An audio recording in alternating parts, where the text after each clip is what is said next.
आज की क्लास में हम पढ़ेंगे तुलना के आधार पर विशेषण के भेद। तो तुलना के आधार पर विशेषण के कितने भेद होते हैं? तो 3 भेद होते हैं। यह 3 प्रकार के होते हैं। कौन कौन से होते हैं? तो मूलावस्था, उत्तरावस्था और उत्तमावस्था। तो तुलना के आधार पर विशेषण के 3 भेद होते हैं, मूलावस्था, उत्तरावस्था और उत्तमावस्था। तो मूलावस्था हम किसे कहेंगे?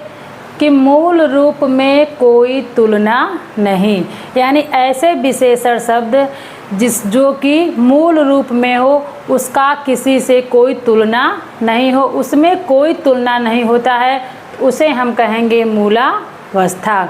दूसरा है उत्तरावस्था। तो यानी 2 वस्तु या व्यक्ति के बीच तुलना हो। तो जहाँ 2 वस्तु या 2 व्यक्ति हो और उनके बीच में तुलना होगी, तो वहाँ पे कौन सा विशेषण होगा? तो उत्तरावस्था। ठीक है। तीसरा है उत्तमावस्था, यानी 2 से अधिक, जहाँ 2 से अधिक व्यक्ति या वस्तु हो या सब में से तुलना हो, यानी जहाँ 2 या 2 से अधिक व्यक्ति या वस्तु हो वहाँ पे तुलना हो या सब में तुलना हो, तो वहाँ पे होता है उत्तमावस्था। तो इसको हम और अच्छे से समझेंगे, एक एक को डिटेल में पढ़ेंगे कि मूलावस्था क्या होती है, उत्तरावस्था क्या होती है और उत्तमावस्था क्या होती है। तो ये तो हैं तुलना के आधार पर विशेषण के भेद। तुलना के आधार पर विशेषण के कितने भेद हैं? तो 3 भेद हैं, मूलावस्था, उत्तरावस्था और उत्तमावस्था। इससे पहले हमने पढ़ा है स्थान के आधार पर विशेषण के भेद। तो स्थान के आधार पे विशेषण के 2 भेद हैं, इसको हम पढ़ चुके हैं। उसके बाद हमने पढ़ा प्रयोग या व्याकरण के आधार पे। तो प्रयोग या व्याकरण के आधार पर विशेषण के 4 भेद होते हैं, उसको भी हम पढ़ चुके हैं। आज की क्लास में हम पढ़ेंगे तुलना के आधार पर विशेषण के भेद।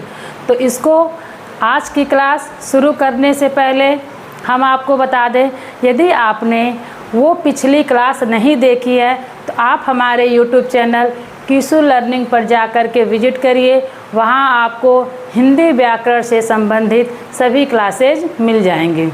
तो चलिए शुरू करते हैं आज की क्लास, तुलना के आधार पर विशेषण के भेद। उत्तरावस्था किसे कहेंगे?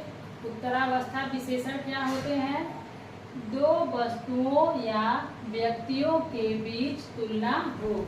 जब कभी भी किसी वाक्य में जब 2 व्यक्तियों के बीच में तुलना हो रही हो या 2 वस्तुओं के बीच में तुलना हो रही हो, तो वहाँ पे होगा उत्तरावस्था विशेषण। ठीक है।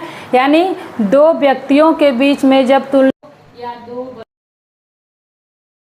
उस वाक्य में उत्तरावस्था विशेषण होगी। इसके अलावा किसी विशेषण में तर लगा होता है। विशेषण के अंत में क्या लगा होगा? इसको हम ऐसे भी याद कर सकते, उत्तर।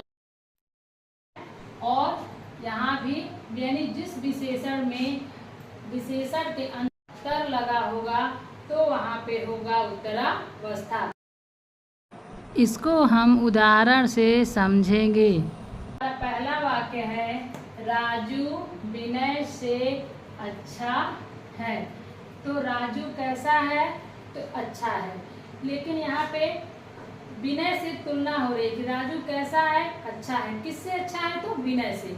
तो यहाँ 2 व्यक्तियों में तुलना हो रही है। देखिए, पहला व्यक्ति हो गया ये राजू और दूसरा विनय। तो राजू विनय से अच्छा है, वाक्य में तुलना हो रही है। तो यहाँ पे कौन सा विशेषण हो गया? विशेषण की कौन सी अवस्था होगी? तो उत्तरावस्था।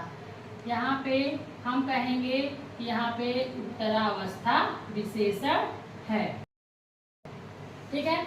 व्यक्तियों के बीच में तुलना होगी या 2 वस्तुओं के बीच में तुलना होगी, तो वहाँ पे होगी उत्तरावस्था विशेषण। यह चोटी दोनों चोटियों में उच्चतर है। चोटी क्या है, इन दोनों चोटियों में उच्चतर है, यानी एक विशेष चोटी की बात हो रही है। ये जो चोटी है ये इन दोनों चोटियों में उच्चतर है यानी श्रेष्ठ है। तो इस तरह से भी हम इस वाक्य को पहचान सकते हैं कि इसमें कौन सा विशेषण है।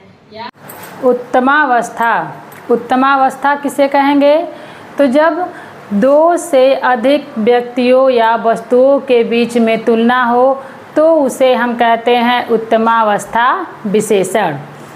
जब दो से अधिक व्यक्तियों और वस्तुओं के बीच में तुलना हो तो उसे हम कहेंगे उत्तमावस्था विशेषण। जैसे हमने पढ़ा था उच्चतर विशेषण में, तो उसमें हमने क्या पढ़ा था कि जब दो व्यक्तियों के बीच में तुलना हो, दो वस्तुओं के बीच में तुलना हो तो उसे हम कहेंगे उत्तरावस्था। ठीक है।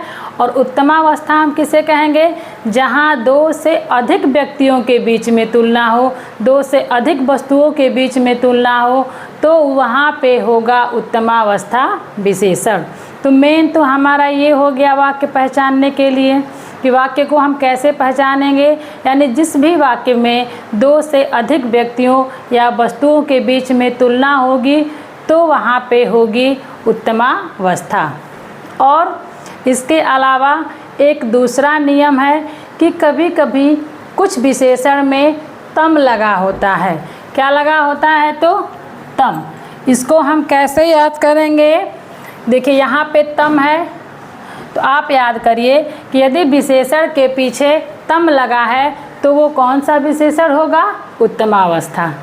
ठीक है। तो ये तो है ट्रिक पहचानने का कि कुछ विशेषणों के पीछे तम लगा होता है तो इसको हम आसानी से पहचान सकते हैं कि यह है उत्तमावस्था। जैसे उदाहरण में हम देखेंगे कि कल्पना सबसे अच्छा नृत्य करती है। तो कल्पना कैसा नृत्य करती है, तो सबसे अच्छा। तो यहाँ सब में तुलना हो रही है कि कल्पना सबसे अच्छा नृत्य करती है, तो ये जो सबसे होगा ये क्या होगा, उत्तमावस्था। यहाँ पे जो विशेषण की अवस्था है वो उसे हम कहेंगे उत्तमावस्था विशेषण। ठीक है। इसके बाद देखिए दूसरा हम देखेंगे गोदान मुंशी प्रेमचंद्र का श्रेष्ठतम उपन्यास है। तो देखिए यहाँ भी तुलना हो रही है अन्य उपन्यासकारों से। मुंशी प्रेमचंद्र का जो उपन्यास है गोदान वो क्या है, श्रेष्ठतम है। तो यहाँ भी तुलना हो रही है। तो एक तो हमारा ये हो गया कि दो से अधिक, क्योंकि उपन्यासकार तो बहुत सारे हैं तो दो से अधिक यानी सभी उपन्यासकारों में तुलना हो रही है। तो नियम तो हमारा ये कहता है हम वाक्य के भाव से पहचान सकते हैं, लेकिन अगर विशेषण में तम आया है तो इसमें कुछ देखने की ज़रूरत ही नहीं है, इसे हम कहेंगे ट्रिक। अगर तम आया है इसका मतलब ये कौन सा विशेषण है, तो उत्तमावस्था, उत्तमावस्था विशेषण, इसे हम कहेंगे उत्तमावस्था विशेषण। ठीक है। तो एग्ज़ाम में दो तरह से वाक्य आते हैं। एक तो इस तरह से कि कल्पना सबसे अच्छा नृत्य करती है, तो इसको हम वाक्य के भाव से देख लेंगे कि यदि सब में तुलना हो रही है, दो से अधिक व्यक्तियों में तुलना हो रही है तो वहाँ पे कौन सा विशेषण है, तो उत्तमावस्था। और दूसरा वाक्य में इस तरह से भी आ जाएगा कि गोदान मुंशी प्रेमचंद का श्रेष्ठतम उपन्यास है। तो इस वाक्य में भी सब सारे उपन्यासों में से तुलना हो रही है कि गोदान जो है मुंशी प्रेमचंद का श्रेष्ठतम उपन्यास है। तो वाक्य के भाव से भी हम इसको पहचान सकते हैं, और इसका जो ट्रिक है इससे भी हम पहचान सकते हैं कि यह कौन सा विशेषण है, तो उत्तमावस्था। ठीक है, समझ में आ गया। तो इसे हम कहेंगे उत्तमावस्था। किसे कहेंगे, जब दो से अधिक व्यक्तियों और वस्तुओं के बीच में तुलना हो तो इसे हम कहेंगे उत्तमावस्था विशेषण। प्रविशेषण, तो एक ये प्रश्न भी आता है एग्जाम में कि प्रविशेषण किसे कहते हैं। तो चलिए इसको भी हम देख लेते हैं कि प्रविशेषण किसे कहते हैं। तो जो विशेषण शब्द विशेषण अथवा क्रिया विशेषण की विशेषता बताए। यानी ऐसे शब्द जो विशेषण की ही विशेषता बताएं, यानी जो विशेषण की ही विशेषण हो तो उसे हम कहेंगे प्रविशेषण। यानी ऐसे विशेषण शब्द जो किसी विशेषण या क्रिया विशेषण की विशेषता बताए तो उसे हम कहेंगे प्रविशेषण। है राम बहुत अच्छा लड़का है। तो राम कैसा है? तो अच्छा लड़का है। राम कैसा है? अच्छा लड़का है। तो यहाँ पे ये जो लड़का है ये क्या हो गया? संज्ञा है। तो ये है विशेष्य, क्योंकि विशेषता किसकी बताई जा रही है? तो लड़के की। तो लड़का हो गया विशेष्य। अब लड़का कैसा है? तो अच्छा है। तो ये जो लड़का की जो विशेषता बता रहा है ये अच्छा, इसे हम कहेंगे विशेषण। ये हो गया हमारा विशेषण। ठीक है। अब ये जो विशेषण है इसकी भी जो विशेषता बता रहा है, यानी इस विशेषण की विशेषण है ये, तो इसे हम कहेंगे प्रविशेषण। यानी ये क्या है? ये विशेषण की विशेषता बता रहा है कि वो अच्छा है। कितना अच्छा है? तो बहुत अच्छा है। तो लड़का कैसा है? तो अच्छा है। तो लड़का का विशेषता बता हुआ ये अच्छा, तो अच्छा हो गया विशेषण। और अच्छा का विशेषता क्या है? कि वो बहुत अच्छा है। तो अच्छा का विशेषता बता रहा है ये शब्द बहुत। तो ये जो विशेषण शब्द है इसे हम कहेंगे प्रविशेषण। यानी जहाँ पर विशेषण की भी विशेषण बताई जाती हो तो ऐसे शब्द को हम कहेंगे प्रविशेषण। यानी जहाँ पे दो शब्द आए विशेषण, आप ऐसे ही समझ लीजिए कि विशेषण का भी विशेषण आए। जिस वाक्य में विशेषण हो और उसका भी विशेषण हो तो उस शब्द को हम कहेंगे प्रविशेषण। ठीक है। एक और उदाहरण देखते हैं। राजू बहुत तेज दौड़ता है। राजू बहुत तेज दौड़ता है। इसमें देखिए, इसमें राजू क्या कर रहा है? दौड़ रहा है। तो जो दौड़ने का काम होता है, दौड़ता है, तो ये हो गया क्रिया। ये क्रिया है। ठीक है। दौड़ना क्या है? क्रिया है। और जो इसकी विशेषता बता रही है ये तेज, तो ये जो तेज शब्द है ये हो गई क्रिया विशेषण। क्योंकि ये क्रिया की विशेषता बता रही है तो इसे हम कहेंगे क्रिया विशेषण। ठीक है। अब ये जो विशेषण है जो क्रिया की विशेषता बता रही, इसकी भी विशेषता क्या है? कि वह बहुत तेज दौड़ता है। तो ये जो बहुत शब्द आया है इसे हम कहेंगे प्रविशेषण। ठीक है। तो समझ में आया कि यहाँ पे क्रिया की विशेषता बताई जा रही है तो ये है क्रिया विशेषण। और क्रिया विशेषण की जो विशेषता बता रहा है उसे हम कहेंगे प्रविशेषण।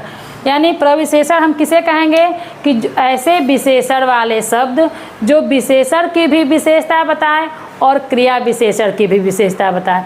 जो विशेषण या क्रिया विशेषण की दोनों में से दोनों की विशेषता बताती हो तो उसे हम कहते हैं प्रविशेषण। प्रविशेषण जो विशेषण की विशेषता बताए अथवा क्रिया विशेषण की विशेषता बताए तो ऐसे शब्द को हम कहेंगे प्रविशेषण। ठीक है। आज के लिए बस इतना ही। आगे की क्लास में हम देखेंगे क्रिया। हम क्रिया पढ़ेंगे, क्रिया को अच्छे से डिटेल में पढ़ेंगे, उसके एक एक पॉइंट को ध्यान से पढ़ेंगे। तो आज के लिए बस इतना ही।